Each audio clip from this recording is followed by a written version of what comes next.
విజయ్ ఒక నెక్లెస్ ని దొంగతనం చేశాడని నిఖిల్ చెప్పగానే అందరూ విజయ్ వైపు కోపంగా చూశారు. వాళ్ల కళ్లల్లో కోపం చూసి మిథున భయపడింది. తల పైకెత్తి వాళ్ల వైపు చూసే ధైర్యం కూడా చెయ్యలేకపోతోంది. మనం లేని సమయం చూసి వీడు ఈ నెక్లెస్ ని దొంగిలించాడు నానమ్మా. నేను రావడం నిమిషం ఆలస్యం అయ్యుంటే మన శృతికి కట్నంగా వచ్చిన వస్తువులన్నీ మెల్లగా ఇల్లు దాటించేసేవాడు అని నోటికొచ్చినట్టు వాగుతున్నాడు నిఖిల్.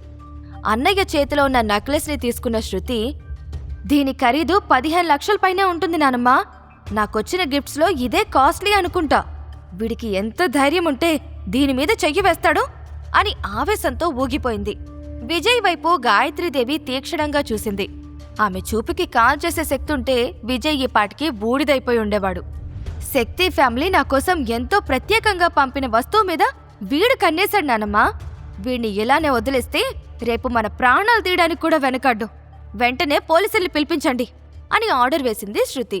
మనవరాలి మాటలకి భద్రకాళిలా ఊగిపోతూ, మీ ఇద్దరికీ అసలేం కావాలి? మా కుటుంబం సంతోషంగా ఉంటే మీరు తట్టుకోలేరా అని విజయ్ మిథునల్ని నిలదీసింది గాయత్రీదేవి. ఈ పార్టీకొచ్చిన దగ్గర నుండి ఏదో ఒక రకంగా అవమానానికి గురవుతూనే ఉంది మిథున. ఇంక తట్టుకోవడం తన వల్ల కాక, విజయ్ నేను మళ్ళీ అడుగుతున్నాను, ఈ నెక్లెస్ ఎక్కడి నుంచి తీసుకొచ్చావో నిజం చెప్పు అని ఎర్రబడిన కళ్లతో కోపంగా అడిగింది. ఇప్పుడు నేనేం చెప్పినా మీరు నమ్మే స్థితిలో లేరు అని చెప్పాడు విజయ్. మిథున కోపంగా అతని భుజాలు పట్టుకుని, నిజం చెప్తావా లేదా విజయ్ అని నిలదీసింది.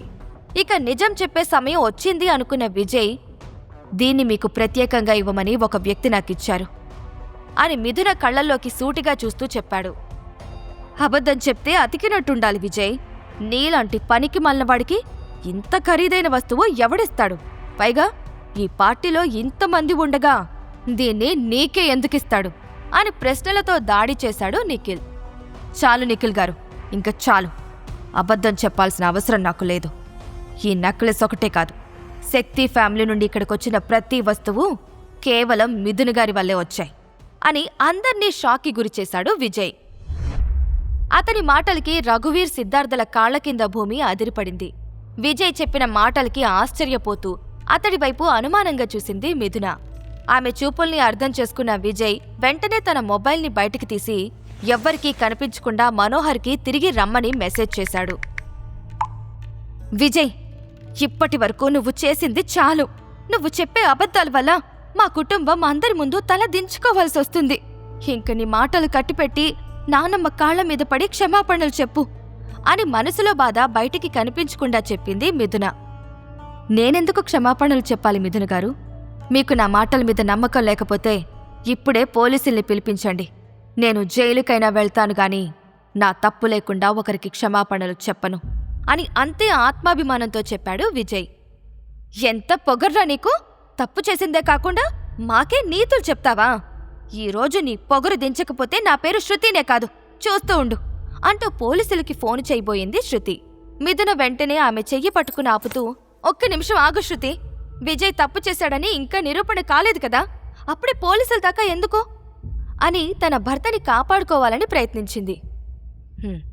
ఇంకా నిరూపించుకోవడానికి ఏమీ లేదు మిథున, వీడు దొంగతనం చేశాడని మేం నమ్ముతున్నాం అంటూ మళ్లీ పోలీసులకి ఫోన్ చేయబోయింది శృతి. సరిగ్గా అప్పుడే ఎంట్రన్స్ గేట్ దగ్గర కారు హార్న్ సౌండ్ వినిపించడంతో అందరూ వెనక్కి తిరిగి చూశారు. లోపలికి వస్తున్న మనోహర్ని చూసి ఆశ్చర్యపోతూ, ఈయన మళ్లీ ఎందుకొచ్చాడు అని గాయత్రీదేవి మనసులో అనుకుంటూ ఉండగా ఆమె దగ్గరకొచ్చాడు మనోహర్. గాయత్రీదేవి కుటుంబం విజయ్ని ఎంతలా అవమానించుంటుందో అక్కడ పరిస్థితిని చూసి అర్థం చేసుకున్నాడు మనోహర్.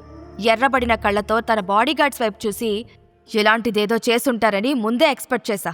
గార్డ్స్, మనం తీసుకొచ్చిన గిఫ్ట్స్ అన్నీ తిరిగి తీసుకువెళ్ళండి, ఒక్కటి కూడా మిగలడానికి వీల్లేదు అని ఆర్డర్ వేశాడు మనోహర్. గాయత్రీదేవి కంగారు పడుతూ, ఏమైంది సార్, ఇలా ఎందుకు చేస్తున్నారు? మా వల్ల ఏదైనా తప్పు జరిగిందా? ఇది మా ప్రెస్టేజ్కి సంబంధించిన విషయం, ఇలా చెయ్యకండి ప్లీజ్ అని బ్రతిమాలింది. ప్లీజ్ నాతో ఎవ్వరూ మాట్లాడకండి అని వార్నింగ్ టోన్లో కోపంగా అరిచాడు మనోహర్. అక్కడున్న గిఫ్ట్స్ని తీసుకుని బాడీగార్డ్స్ వెళ్ళిపోతూ ఉండగా అక్కడ ఏం జరుగుతుందో అర్థం కాక రఘువీర్, సిద్ధార్థులు ఒకరినొకరు చూసుకున్నారు. ఏమైంది సార్, మీరు మా మీద ఎందుకింత కోపంగా ఉన్నారు? ఏదైనా ఉంటే కూర్చొని మాట్లాడుకుందాం. మీ శక్తి ఫ్యామిలీకి మా నాన్నగారంటే చాలా ఇష్టం కదా అని మనోహర్ని మచ్చిక చేసుకోవాలని చూశాడు సిద్ధార్థ్. అసలెవడ్రా మీ నాన్న? వాడి పేరేంటో కూడా నాకు తెలీదు. అయినా మీలాంటి వాళ్ళని మా శక్తి ఫ్యామిలీ కనీసం గుమ్మంలోకి కూడా రానివ్వదు అని మనోహర్ ఆవేశంగా అనేసరికి సిద్ధార్థ్ భయపడి ఒక్కడుగు వెనక్కి వేశాడు. జరుగుతున్న దాన్ని ఒక పక్కన నిలబడి విజయ్ తమాషాగా చూస్తున్నాడు.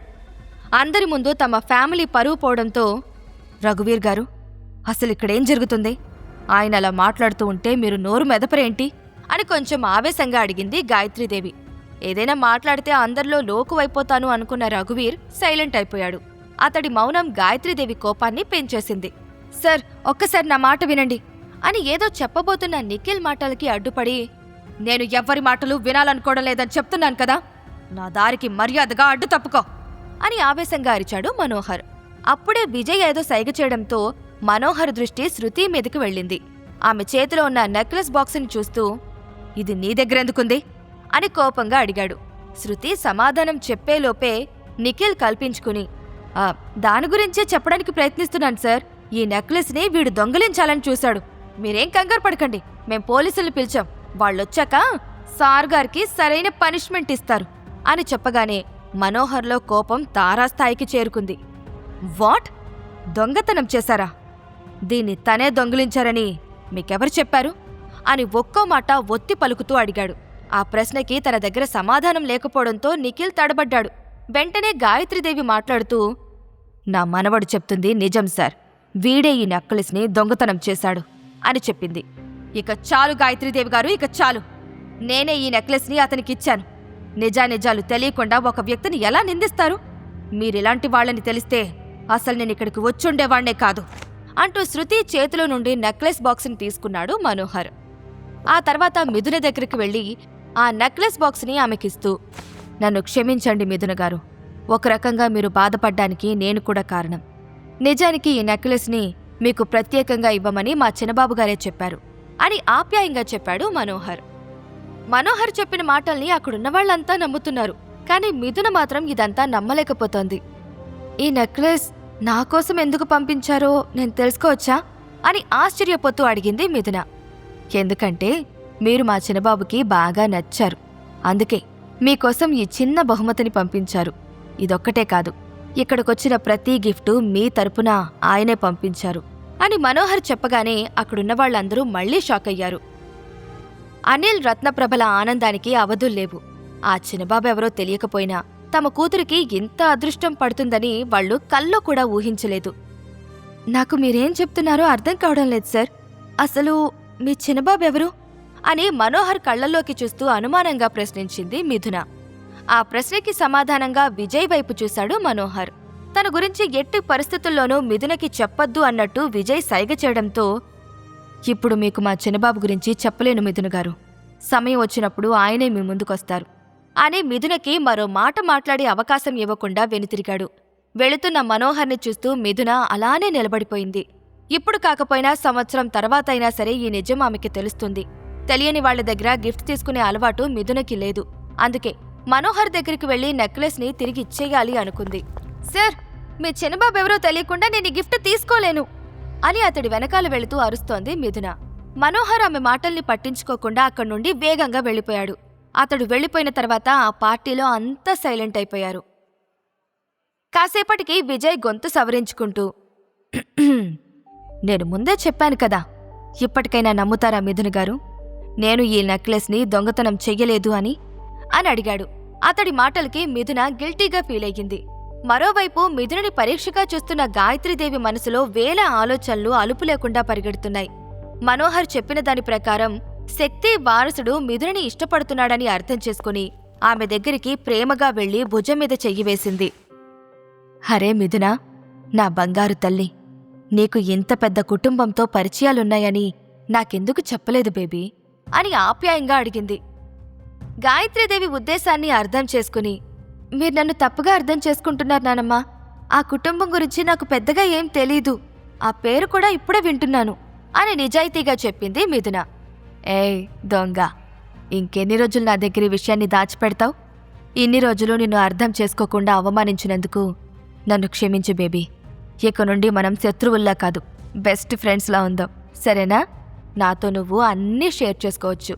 ఇక నుంచి ఆనందంగా ఉందాం అని చిరునవ్వుతో చెప్పింది గాయత్రీదేవి. ఆమె అలా మాట్లాడడం చూసి మిథున ఆశ్చర్యపోయింది. గాయత్రీదేవి సడన్ గా మిథున మీద చూపిస్తున్న ప్రేమను చూసి శృతి జెలసీ ఫీల్ అయింది. తమకి మళ్లీ మంచి రోజులు రాబోతున్నాయి అనుకుంటూ రత్నప్రభ ఉక్కిరిబిక్కిరయ్యింది. మిథున ఏదో చెప్పబోతూ ఉంటే వెంటనే కూతురు చెయ్యి పట్టుకుని ఆపుతూ, నా బిడ్డకి నా అందమే వచ్చింది, అందుకే శక్తి ఫ్యామిలీ వారసుడు మిథునని కావాలని కోరుకుంటున్నాడు. అబ్బా, ఎంత పెద్ద శుభవార్త! ఇంక మన కష్టాలన్నీ తీరిపోయినట్టే అంటూ విజయ్ వైపు చూసి, తల్లి, ఇంకా నీకు వీడితో కాపురం చేయాల్సిన అవసరం లేదు. వీలైనంత త్వరగా వీడికి విడాకులిచ్చేసి మనోహర్ గారు చెప్పిన చిరబాబుని పెళ్లి చేసుకో. లక్కు ఎగురొచ్చి మన గుమ్మల్లో వాలింది. ఛాన్స్ చిక్కినప్పుడే చటుక్కును మన వైపుకి లాగేసుకోవాలి అని చెప్పింది రత్నప్రభ. రత్నప్రభ అలా చెబుతూ ఉంటే గాయత్రీదేవి కూడా సంబరపడుతూ, జీవితంలో మొదటిసారి చాలా మంచి మాట చెప్పావు రత్నప్రభ. నేను కూడా అదే చెప్పాలి అనుకుంటున్నాను. వీలైనంత త్వరగా ఈ వెధవని వదిలించుకోండి అని విజయ్ కళ్లల్లోకి చూస్తూ కర్కశంగా చెప్పింది. వాళ్లు విజయ్ గురించి అలా అంటూ ఉంటే మిథునకి పట్టరాని కోపం వచ్చింది. అబ్బా, ఇక చాలా ఆపండి. ఈసారి విజయ్ ఎటువంటి తప్పు చెయ్యలేదు. మీరు ఎన్నిసార్లు చెప్పినా, ఎంత స్ట్రెస్ చేసి చెప్పినా నేను తనకి విడాకులు ఇవ్వను అని కోపంగా చెప్పింది. అందరి ముందు మిథున తనకి ఎదురు చెప్పడంతో గాయత్రీదేవికి ఈగో హర్ట్ అయ్యింది. మనవరాలి వైపు కోపంగా చూస్తూ, నాతో ఇలా మాట్లాడ్డానికి నీకు ఎంత ధైర్యం? నువ్వు కూడా మీ నాన్నలానే మూర్ఖంగా ఆలోచిస్తావని నేను అనుకోలేదు. నీ మొగుడి పట్ల నీకు అంత ప్రేముంటే ఆ చిన్నబాబుని ఎందుకు వల్లో వేసుకున్నావు? వాడితో ఎఫ్ఐఆర్ పెట్టుకునే ముందు నీకు మన ఇంటి పరువు గుర్తురాలేదా అని మిథున క్యారెక్టర్ మీద మచ్చపడేలా అడిగింది గాయత్రీదేవి. తప్పు చేస్తే కడుపులో పెట్టుకోవాల్సింది పోయి తప్పుడు మాటలు మాట్లాడుతున్న గాయత్రీదేవి వైపు కన్నీళ్లతో చూసింది మిథున. భార్య కళ్లల్లో కన్నీళ్లను విజయ్ చూడలేకపోతున్నాడు. అతనితో పాటు అనిల్, రత్నప్రభలు కూడా గాయత్రీదేవి మాటలకు షాక్ అయ్యారు. గాయత్రీదేవి వ్యక్తిత్వాన్ని అసహ్యించుకుంటూ, ఇక చాలమ్మా, ఈ మాటలు విని నాకు విసుగొచ్చింది. మా వల్లే నీ పరువు పోతుంది అనుకుంటే మేమిప్పుడే వెళ్ళిపోతాం అని తల్లి మీద కోప్పడలేక బాధగా అన్నాడు అనిల్. గాయత్రీదేవి మాట్లాడకపోవడంతో అనిల్, రత్నప్రభలు మిథునని తీసుకుని ఇంటికి బయలుదేరారు. వాళ్ల వెనకాలే విజయ్ కూడా వెళ్ళాడు. వెళ్ళండ్రా, వెళ్ళండి. మళ్లీ నా గుమ్మంలో కాలు పెడితే ఒక్కొక్కరి తోట తీసేస్తాను అని ఆవేశంగా చెప్పింది గాయత్రీదేవి. మరోవైపు ఇంటికి వెళ్లిన మనోహర్కి అన్నోన్ నంబర్ నుండి కాల్ రావడంతో లిఫ్ట్ చేసి, హలో, ఎవరు మాట్లాడేది అని కోల్డ్ వాయిస్తో అడగడంతో, నేను సార్, మీ ఇన్ఫార్మర్ని మాట్లాడుతున్నాను. మన చిన్నబాబెవరో తెలుసుకోవడానికి సీఎం మధుసూదన్ ప్రయత్నిస్తున్నాడు అని అవతల వ్యక్తి చెప్పగానే మనోహర్ ఒక్కసారిగా షాక్ అయ్యాడు. సీఎం మధుసూదన్ గురించి తెలుసుకున్న మనోహర్ ఇప్పుడు ఏం చేయబోతున్నాడు? మనోహర్ చెప్పిన చిన్నబాబు, విజయ్ ఒక్కరే అని మిథునకి తెలుస్తుందా? గాయత్రీదేవి నెక్స్ట్ ఏం చెయ్యబోతుంది? శక్తి ప్యాలెస్కి విజయ్ వెళ్ళిపోతాడా? ఈ ప్రశ్నలకు సమాధానాలు తెలుసుకోవాలంటే నెక్స్ట్ ఎపిసోడ్ వినాల్సిందే. క్రింద ఇచ్చిన లింక్ ని క్లిక్ చేసి పాకెట్ ఎఫ్ఎం యాప్ ని ఇన్స్టాల్ చేసుకోండి. Stay tune to pocket FM.